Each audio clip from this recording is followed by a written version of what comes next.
We're closing in on the first results from the blockbuster event of the primary season. Everybody expects that the frontrunners Donald Trump and Hillary Clinton will do well this evening, but the question is, how well? And look at this. CNN can now project that Hillary Clinton is the winner in Georgia, is the winner in Virginia as well. Bernie Sanders, we project, wins his home state of Vermont. It means so much to me that the people who know me best have voted so strongly to put us in the White House. Hillary Clinton will be the winner in both Alabama and Tennessee. What a Super Tuesday! CNN projects Donald Trump will win Georgia, to win the Alabama Republican presidential primary, and will carry Massachusetts, Tennessee, and Arkansas. I ask you to prayerfully consider our coming together, uniting. We have been prepared all along for an extended haul, and if you look at the map now of the states that are to come, that's where we're really going to start to catch fire. I'm a unifier. I know people are going to find that a little bit hard to believe, but believe me, I am a unifier. I wish we could say we had some further clarity on either one of these races, but we don't. Underneath the wins and the losses is the reality that this is a delegate race. Well, that sums it up. The Super Tuesday presidential nomination contests in the U.S. I'm Carl Azus. Welcome to the show. No one Republican or Democrat swept all of the state contests, but the party's frontrunners had the best day of the candidates. On the Democratic side, former Secretary of State Hillary Clinton took home victories in 7 states. Her competitor, Vermont Senator Bernie Sanders, won in 4 states. On the Republican side, businessman Donald Trump took home victories in 7 states. Texas Senator Ted Cruz won in 3 states, and 1 state chose Florida Senator Marco Rubio. When candidates win states, they win delegates. And here's how that count looks so far. A Democrat needs 2,383 delegates to win the party nomination. Hillary Clinton has 1,074 total. Bernie Sanders has 426.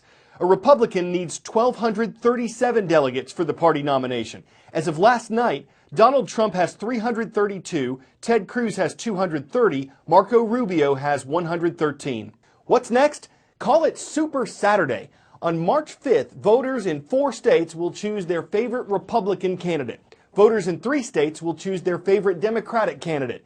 Maine has a Democratic vote on Sunday. At 52 years old, Scott Kelly is just getting used to gravity. Oh, he lived with it before, but last year, on March 27th, the NASA astronaut traveled to the International Space Station, and he didn't come back down to Earth until late Tuesday night.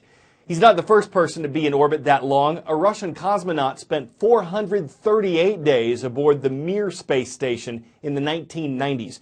But with the research gleaned from Captain Kelly and his identical twin brother back home, NASA's hoping to get better prepared for long-term space missions, like ones to other planets.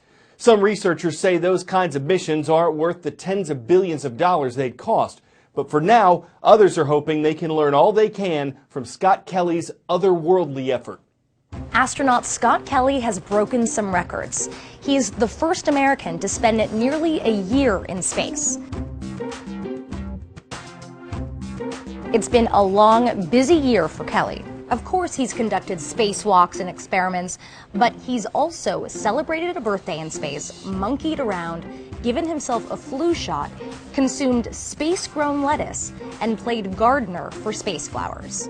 In the absence of gravity, the human body does some bizarre things. Your bones thin, muscles atrophy. NASA astronauts have also detected cardiac arrhythmias and decreased heart function in spaceflight, and about 1/3 of American astronauts have developed vision problems.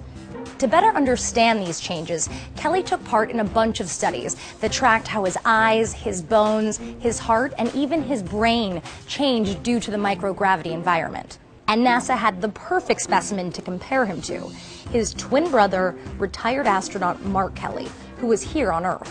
NASA will continue to collect and analyze data from both Kellys over the coming year. By comparing various tests of the two, the twin study gives scientists greater insight into the molecular level changes that occur as a result of spaceflight. Now, this is critical because NASA's goal is to put boots on Mars by the 2030s. In order to do that, we have to have a better understanding of how to keep our future astronauts healthy and safe. The data from Kelly's mission and the twin study will help NASA figure out how to create and manage those safeguards. While NASA isn't about to find another pair of astronaut twins anytime soon, they do hope to conduct more long-duration space missions like Kelly's in the near future. It's one of the greatest mysteries in aviation history. What happened to Malaysia Airlines Flight 370? While traveling from Kuala Lumpur, Malaysia to Beijing, China, the plane disappeared on March 8, 2014, almost 2 years ago. It had 239 people on board. A clue turned up last July. A flaperon, part of the aircraft's wing, was found on Reunion Island, about 1,300 miles east of Madagascar in the Indian Ocean. And yesterday, authorities announced what might be another clue. A piece of plane wreckage had washed up on Madagascar itself. It's from the same model plane as Flight 370, but Malaysia Airlines called the discovery speculative at this point. Is this a piece of a very large and difficult puzzle? And we have breaking news right now. Malaysia Airlines confirms it has lost contact with a plane carrying 227 passengers and 12 crew members. Radar contact was lost with the jumbo jet in Vietnamese airspace and did not cross over into China or make contact with Chinese air traffic control. Vietnamese authorities say an aircraft has spotted traces of oil in waters over the search area. A Malaysian military source tells CNN their radar shows the plane may have still been flying an hour and 10 minutes later.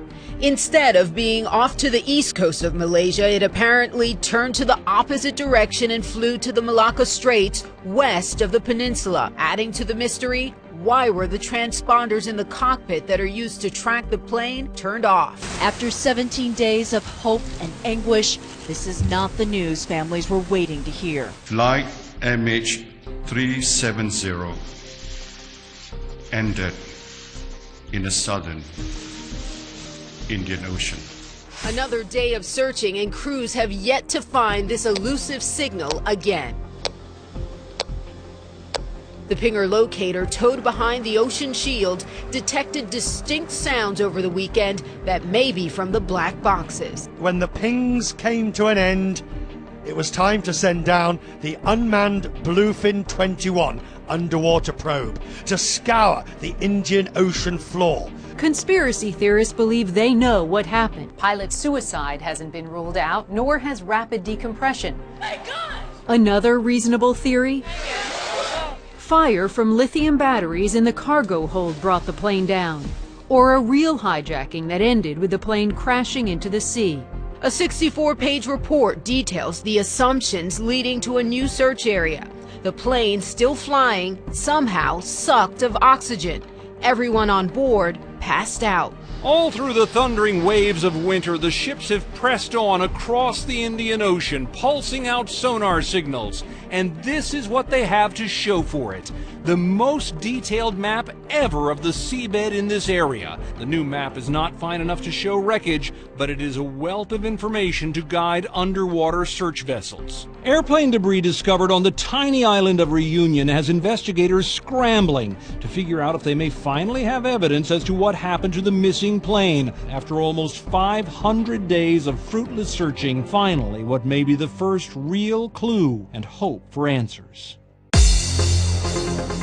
There are a lot of homeschoolers out there using CNN Student News. They're from all over the world. So on today's roll call, we're starting by sincerely thanking you for being in our audience. We're honored to be part of your day.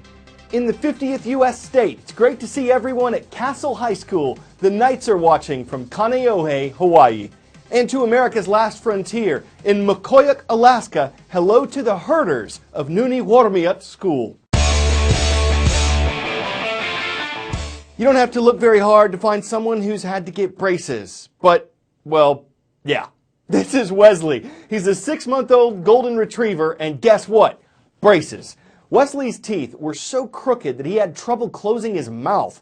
So a local vet, and this is not the first time they've done this, wired Wesley up for 6 weeks. He got a discount from the usual $1,700 fee, and aside from having to eat soft foods, Wesley is all smiles. We're glad he's getting everything straightened out. He's certainly retrieving a lot of attention online. Now brace yourself. You know what it takes to get a canine's teeth fixed up? A really good orthodontist. I'm Carl Azus. Hope to see you tomorrow.